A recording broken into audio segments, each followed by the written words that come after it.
it's you. It shouldn't surprise me that you found yourself washed up on the shores of my domain once again. Ever since I first laid sight on you, I couldn't shake that inexplicable feeling of desperation and worthlessness. You just have something about you that screams pushover. Now, dear, there's no reason to cry. You did this to yourself. You are at fault, again, for being so weak and pathetic. Did you really think you were special? That you're some kind of hero, destined to leave your mark on the world by aiding the weak and fighting for good? What a ridiculous notion. You look a bit worse for wear since we last spoke, dear. Bloodied, missing an arm, guts lying on the floor. I knew you were an idiot, but to die such a shameful death, with my powers? Unforgivable. I ought to crush your soul into dung and feed it to the worms. Maybe then you'll be of some use. I can't hear you over your disgusting sobbing. Maybe I should continue what they started and rip out your eyes and tongue so I don't have to listen to your imbecilic sniffles. Not the worst idea I had when gazing upon you. Oof. Darling, darling, darling. Look at me. Open those puny little eyes of yours and look at me. Good. Do you remember the first time we met? You looked so much younger then. Long hair, carefree smile, exuberant eyes. Now look at you. Look how much you were reduced by your foolish ideals. This is where your pride got you. 12 years later, wrinkles and missing limbs. And you could have had it all. You could have lived like a debauched monarch if you'd used the power I granted you selfishly. Men, women, gold, fame. All were within your grasp, but you squandered every chance you had. Back then, do you remember what you said to me? Do you remember at all our first little rendezvous? Of course you do. One does not simply forget the moment they sold their soul. 12 years ago, in a shaded grove, you were on your knees crying. It was pure coincidence that I heard your whimpers at the edge of my domain. A lone, foolish human child lost deep in the dark forest. Who knows what could have happened to you if I hadn't shown up? A pack of wolves might have torn you to shreds, or a poisonous thorn scraped your skin, resulting in a slow and painful death. That day I was feeling generous, much more than I am now. I sent forth my image through the realms and appeared before you as a spirit of the forest. Kind, gentle, caring. An appropriate act for a confused and helpless child. I truly had no ill intentions, I just wanted to show you out. Do you remember what happened next? When I grabbed your soft hand and tried to lead you out of the haunted forest? Oh, how could you not? The way you begged, screamed, and pleaded as hot tears ran down your cheeks. I still remember that look upon your face. It has been forever frozen in the ice of my castle, for I could not part with the memory.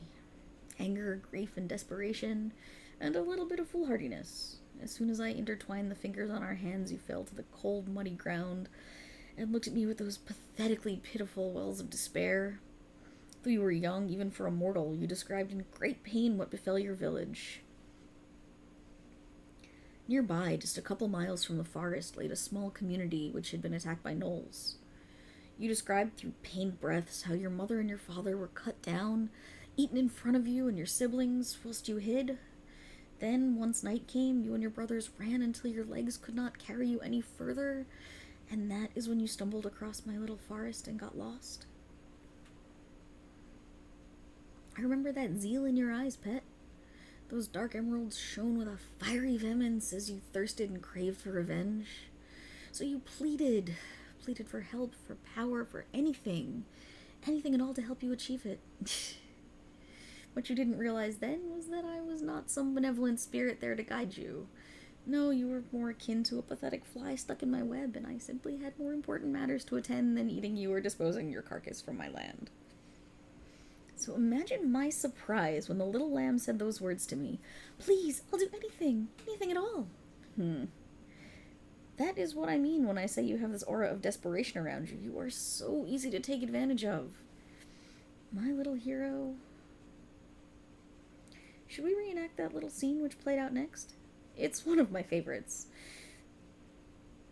Though, it would be a bit vain now that you no longer have anything to sacrifice, but back then it was so delectable. We were standing about this far apart. You were on the ground, and I kneeled down until our noses almost touched.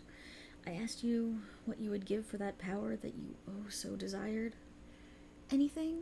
Really? Anything at all? I was never interested in material possessions. So your family house and everything you own could never do, but your soul could do the trick. No need to look so embarrassed now. Back then you sure weren't in the slightest. With zero hesitation, zero thought, you said these words to me. Yes, if that's the only thing you want, you can have my soul 10 times over. I wonder, do you regret the pact we made?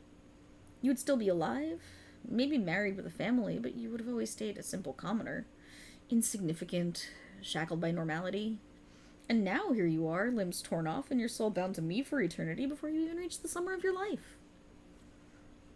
I certainly had my doubts about our deal, especially considering how long you made me wait to reap my reward. I had no doubt in my mind that soon after you left my little abode, you would meet your timely end. What could a little whelp like you do to a mad and mean gnoll? It seems I underestimated you then. How much blood you spilled with my powers, how many lives you quenched with your hands, and how many corpses you sowed. Exhilarating. You soon figured out who I really was, didn't you? I guess the method of sealing our pact was a bit unusual, but I know for a fact how much pleasure you took. When our lips touched and when my tongue had entangled yours, how you blushed. The guilt and shame of having your soul branded with a kiss, the absolute ecstasy of godly powers surging through your veins, elevating you higher and higher, above all mortal men and beasts, you relished it. Your only regret is dying so soon? Oh my, so you didn't mind the shame? What a twisted little creature you are. Speaking of dying, what kind of foe managed to do such damage to your body? Those lacerations are made by something very sharp and very precise, yet your arm looks to have been torn off. Separate assailants, likely. Or perhaps a dragon used you as its plaything by carefully disemboweling you and then started plucking your limbs like pears from a tree. Oh? Trying to be mysterious now, are we? Is silence the way you're supposed to answer when your god asks you a question? It matters not that you are ashamed of succumbing to some weak threat, even if you won't admit it. I can just take a look myself. What do I mean? Well, you could say that you are not technically dead yet. This is your twilight hour, or seconds, I should say. You are lying on the cold, hard ground as blood is gushing out of your wounds. If those injuries are not tended to, our contract will be fulfilled as I reap my harvest. And I'd say that is bound to happen very, very soon, as your situation is getting dire. You see, time passes differently here in your subconscious. We could talk and talk and talk almost forever. But that is not what I came here for, so I will speed up this play. No? Do you think you have any say in this? Or do you think your friends will be able to save you? I mean, look at your body. Or what remains of it. Even if your wounds are somehow stabilized, do you think you will win whatever battle you are fighting? Oh, please. It's just prolonging the inevitable by a few miserable minutes. I can see the cleric rushing towards your oozing corpse. Oh, it's not looking good for you, my hero. The wizard seems to be unconscious, and the other three are barely holding on. It seems your wannabe savior is about to meet her end as well. What a crying shame that you are the first to leave without even saying goodbye. Truly so unfair. What do you mean with that? You've got to help me. What, you want me to just snap my fingers and restore you to life? Why in the nine hells would I ever do something like that, Out of the goodness of my heart? Oh, please. I am insulted that you might even insinuate something like that. Have you not learned anything about me through all the years we've been together? That is truly disappointing. You'd give anything? Anything at all? Oh, hero. You don't have anything left to give. I recounted our old tale because I had a feeling you'd say something like this, but it seems you're too dumb to connect the dots. You are nothing. You have nothing of value to me except what you already promised and what I am due. Don't look at me with those pitiful eyes. It's not going to do you any favors. Especially not after you only used me for my powers. When was the last time you spoke to me, just for the hell of it, instead of asking for something? No, I won't restore your body, imbecile. I told you already. Are you out of your mind? A kiss? you think I take any enjoyment out of intermingling my divine presence with your filthy mortal lips? I should destroy you right now for the sheer audacity. But there is something you could do for me. Now, hero. I might but suggest it, since I doubt you will be ready to pay such a high price.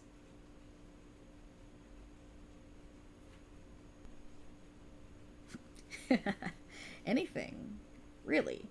Well, since I already have your soul and what remains of your bloodied body, how about the soul of someone else? Would you do that for me? Yes, it is true you already extinguished plenty of lives with my powers. However, their souls were not mine to claim. You see, each mortal soul has to be judged before it can be sent to a god's domain, but there exist certain caveats which can bypass this tedious process. How? Aren't you eager to know, pet? It is quite simple, really.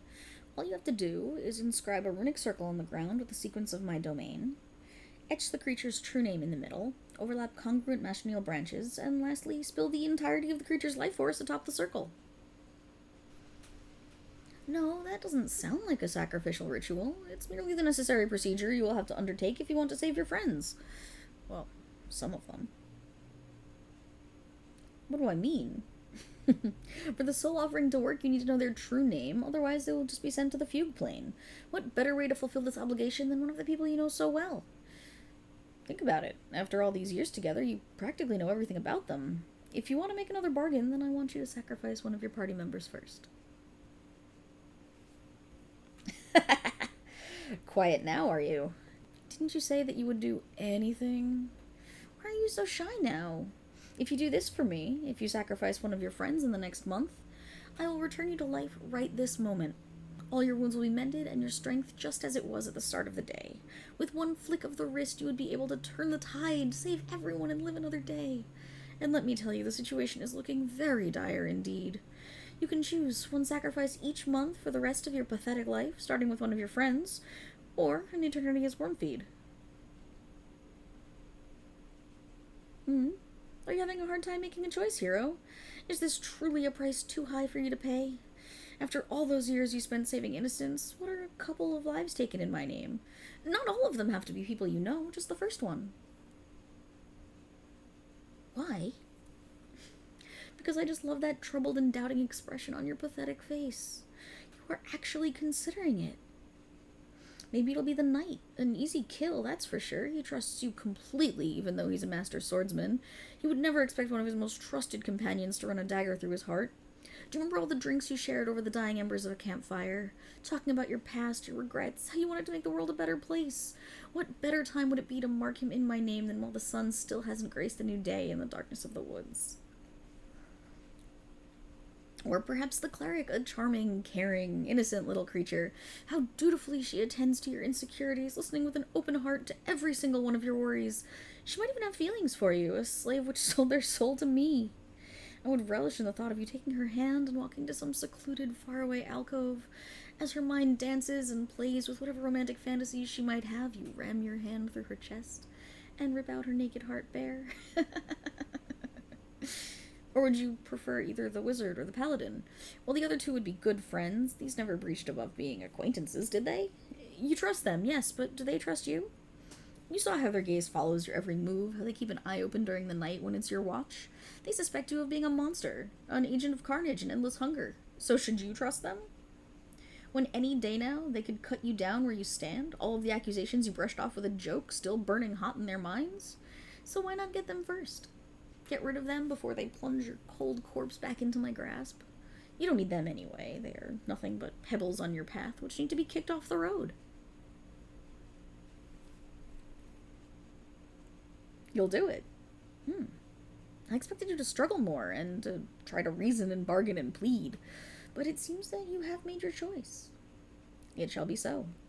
Once again, your body will be invigorated with my powers, and you shall shine as a paragon of my will. Now go. Do not disappoint me, pet. And remember who you belong to.